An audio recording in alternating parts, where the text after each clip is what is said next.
Heidi-ho, Reject Nation. I'm Greg Alba. Who are you? Hakuna Matata. Hakuna Matata Sally is here. So happy you can present your new production company, Hakuna Matata Films, today. We are going to watch this video from Looper, one of my favorite channels ever. It's called This Fan Awesomely Reimagined the Lion King characters. The Lion King was a classic animated film, and then its remake, which is almost the exact same movie, made $1 billion in like 3 days. Let's check this out and see if this could have been any better. Are you ready, Salamander Sally? I am so ready. Guys, make sure to follow Sally on YouTube, Instagram, Twitter, not Pornhub, despite what those comments say. Or Reddit. Or Reddit. Not Reddit. Please don't. Especially not Reddit. Nope.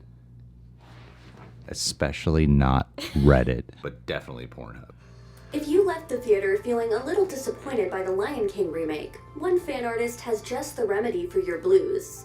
Digital artist and Photoshop wizard Nikolai Mochkin, who goes by the username You think that's cute? That's terrifying. Oh my god. Lion King characters as they're seen in the new That's film. scary. That's scarier than the movie. Closely aligned with the original movie. adorable.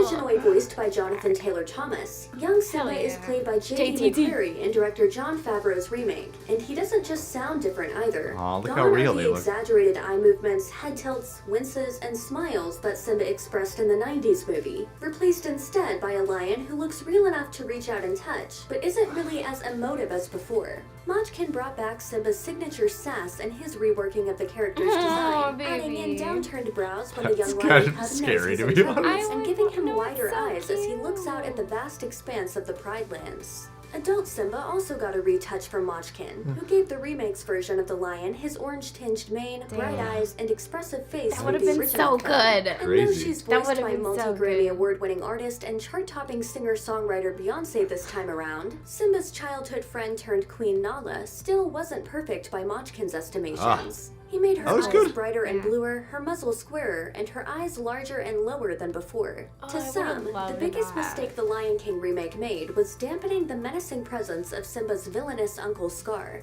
Voice actor Chiwetel Ejiofor, known for his work in films like 12 Years a Slave and Doctor Strange, did a pretty bang-up job making Scar sound as vicious as Jeremy Irons did in the original Lion King. But most people felt that Disney's animators failed to depict the mangy lion in all his sinister wickedness.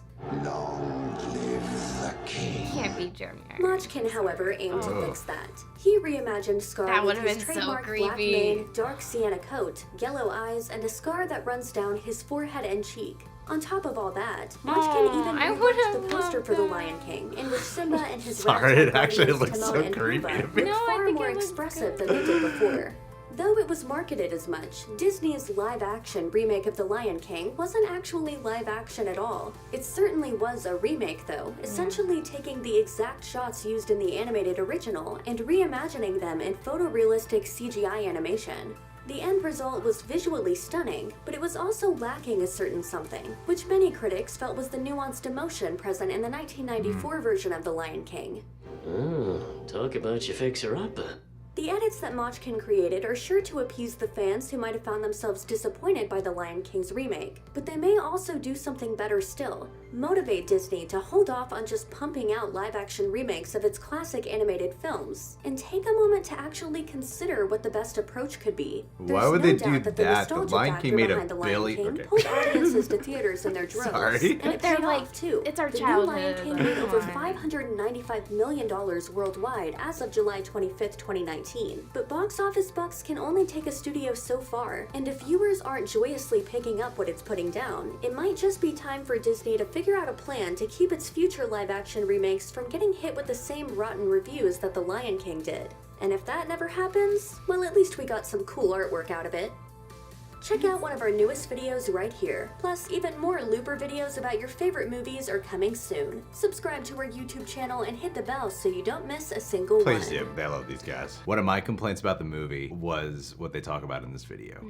I don't like in the film how animated those voices are, and yet the facial expressions of the lions in the movie are going for such realism that the voices often don't match. So weirdly, when the film, it was like the lions don't really work too well, but other characters like Timon and Pumbaa work really well because they have a likeness with their animation, even in the photorealism, to be a little bit more animated that adjusts for the voices, whereas the lions don't. In theory, I like what they did here, but it just... like it. I know you liked it. I found it so creepy. It just looks creepy I to mean, me. it kind of looks like hyper-realistic puppets, so I could see, like, how you're like, what? Well, they just don't look real. It looks like they Yeah. brought these not real types of lions to Real. life, and so it feels like really It's kind uncanny. of like how eerie. people felt about Sonic, where it's like, that's kind of A weird. little bit, yeah, just a little, yeah. Actually, I think too that's real. that's a good comparison, honestly. I mean, I would have been more okay with them making them a little more Like cartoony. Maybe not to this extent, because this is pretty cartoony and weirdly real. So kind of terrifying. Like, imagine if they did like a live action no, Barney. I'm not a fan of this. If they did like a live action Barney and it was like, Yeah. no, for me, what was missing from the animation is the feeling that it's a Disney film. The Lion King's from like the Renaissance of Disney. To have Aladdin and then this and two completely different tones, it Yeah. just is kind of weird. You know what's funny to me is like whoever the narrator is here, she was talking about how the Disney live action films, like, they need to reevaluate what they're doing. Take a step back. But I don't think they will. Right now, as we're filming this, in the top five or six highest grossing movies of the year, Lion King and Aladdin are in there, and they both made over $1 billion. Yeah, Disney doesn't care about keeping the Clearly, it's nostalgia. working. Whatever it is. Maybe critics don't like it, but the films are opening up to A cinema scores. That is a sign that the audiences are enjoying it, despite what the critics are saying. I liked Aladdin. I wasn't a big fan of Lion King because Lion King was like there was too many things that was like the animation and plus the fact that they don't try anything different was a little bit annoying. It was a little bit like tedious to sit through. I've had issues with every live action Disney film, but I've also taken things that I've liked about it and kind of like, okay, well, I can always watch the animated one if I miss it that much. But with Aladdin, at least they changed enough to where it still kind of felt like a different movie, but everything that you needed to be in there was in there. I feel like with the Lion King, maybe they could have changed up some things. They could have done some storytelling And differences. also, my one complaint is, can you feel the love tonight? Why was that during the day? Because you need to be able to see what was going on. Tonight is in the song. I never thought about that. That is very true. I was not a fan of The Jungle Book, and I feel like this was kind of the same idea. Well, yeah, I mean, I did like The Jungle Book, actually. The story was fine. I didn't like the animation in it. Oh, is what I really? meant. Like, I didn't like Baloo. He looked so gross. Like, so gross. It seems like the people have been responding so positively to the idea that if they had done this with the Lion King animation and really changed their faces to look even more People would like... have still found something to complain about. Well, this would have felt...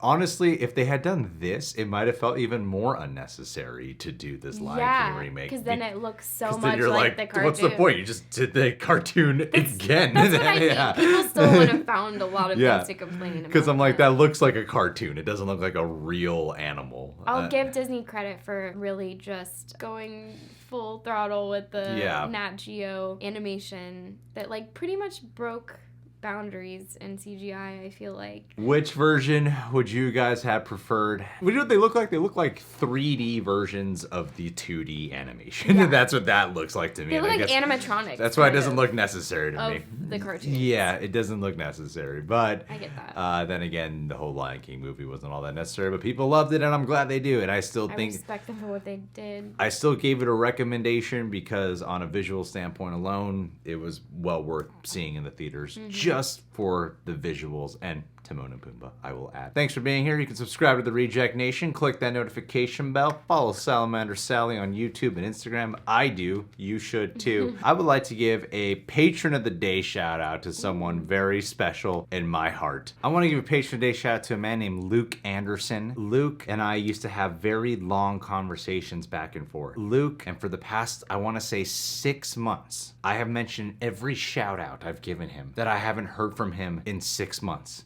Every month that goes by, it's another month that's being added on to the fact that I haven't heard back from him. Luke, and I like to give these very personal shout outs. And what happens if I don't give a personal shout out? I resort to insulting you as a way to compensate for not having something kind to say. I go the exact opposite. Luke, you're being kind of a jerk. You're being a dick. reply back to me. I really think he just forgot his card is on file and is getting automatically charged every month. At some point, he's just gonna cancel. At some point, he's gonna call Wells Fargo and be like, "What is this charge I've been getting the past year?" You're not a jerk. You're not a dick. You're a great guy. He's friendly ghosting you. I know, but he's still giving the real rejects some money, so you're okay. So you're good. You're okay. I just need something to fill the shout out runtime here. You're all right. I love you, buddy. You don't need to reply. I don't care to hear back. That would be nice. Keep your card on. Imagine like he just comments, "Wait, who are you?" Yeah, who are you guys, and why are you taking my money? Yeah.